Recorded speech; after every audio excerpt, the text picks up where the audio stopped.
Hello everyone. இந்த வீடியோவில் ஆரி work neck design 26 தான் பார்க்க போகிறோம். பயங்கர ஒரு ஒஸ்ட் எக்ஸ்பீரியன்ஸ் அப்படின்னா இந்த ப்ளவுஸில் தான். இந்த ப்ளவுஸை நான் ஒரே நாளில் கஸ்டமைஸ் பண்ணி கொடுத்தேன். ஒரு நாள் ஃபுல்லாக தூங்காமல் இருந்து பண்ணி கொடுத்தேன்.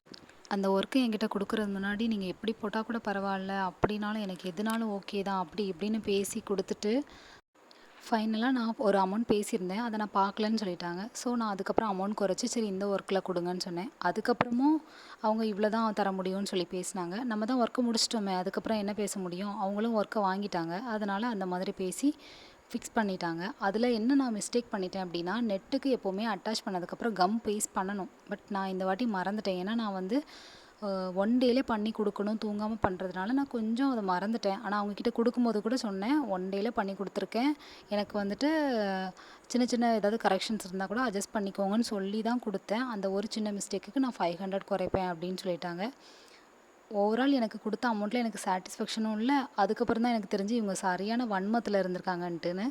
பட் என்னோடய மனசாட்சிக்கு தெரியும், நான் உண்மையாக இருந்து ஒரு நாள் ஃபுல்லாக தூங்காமல் இருந்து உழைச்சி கொடுத்தேன். அந்த உழைப்புக்கு அங்கே மேட்ரே இல்லை அப்படிங்கிறது தான் எனக்கு ஃபைனல் ரிசல்ட்டாக இருந்துச்சு. இந்த மிஸ்டேக் நீங்கள் கண்டிப்பாக பண்ணிடாதீங்க. நீங்கள் ஒரு ப்ளவுஸ் வாங்கி பண்ணுறீங்க அப்படின்னா ஃபஸ்ட்டு ரேட்டை ஃபிக்ஸ் பண்ணுங்கள். அதுக்கப்புறம் அந்த ஒர்க்கை பண்ணி முடிச்சுட்டு நீங்கள் பேமெண்ட் வாங்கினதுக்கப்புறம் கொடுங்க.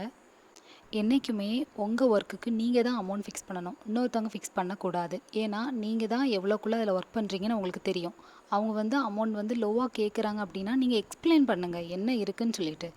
இந்த ஒர்க் பண்ணுறேன், இப்படி இருக்குது, இதனால தான் நான் அதிகமாக கேட்கேன்னு சொல்லுங்கள். கிளைண்ட் கண்டிப்பாக ஓகே சொல்லுவாங்க. நம்ம காம்படிஷனுக்கு ஒருத்தவங்க பண்ணுவாங்கள்ல, அவங்களுக்கு தான் நம்மளோட வேல்யூ புரியாது. பட் கிளைண்ட் எல்லாருக்குமே புரியும். அண்ட் அந்த ஸ்டோரியோட எண்டு என்னென்னா, அவங்க வன்மத்தில் இருக்காங்கன்னு நான் தெரிஞ்சுக்கிட்டேன்.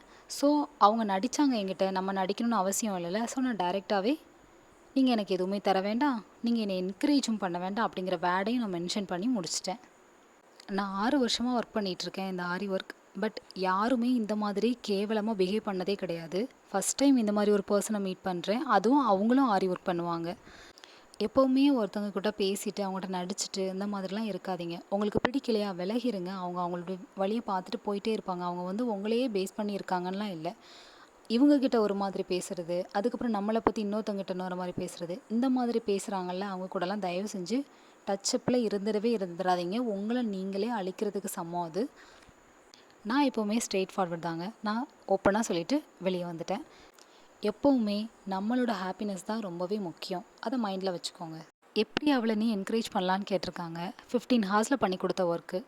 நீங்கள் என்னை என்கரேஜ் பண்ணணும் அப்படின்னு நினச்சிங்கன்னா கண்டிப்பாக கமெண்ட் பண்ணுங்கள். உங்களோட ப்ளவுஸ்க்கு கஸ்டமைஸ் பண்ணணும் அப்படின்னா என்னோடய இன்ஸ்டாகிராம் அக்கௌண்ட்டுக்கு டிஎம் பண்ணுங்கள். Thank you. Have a great day.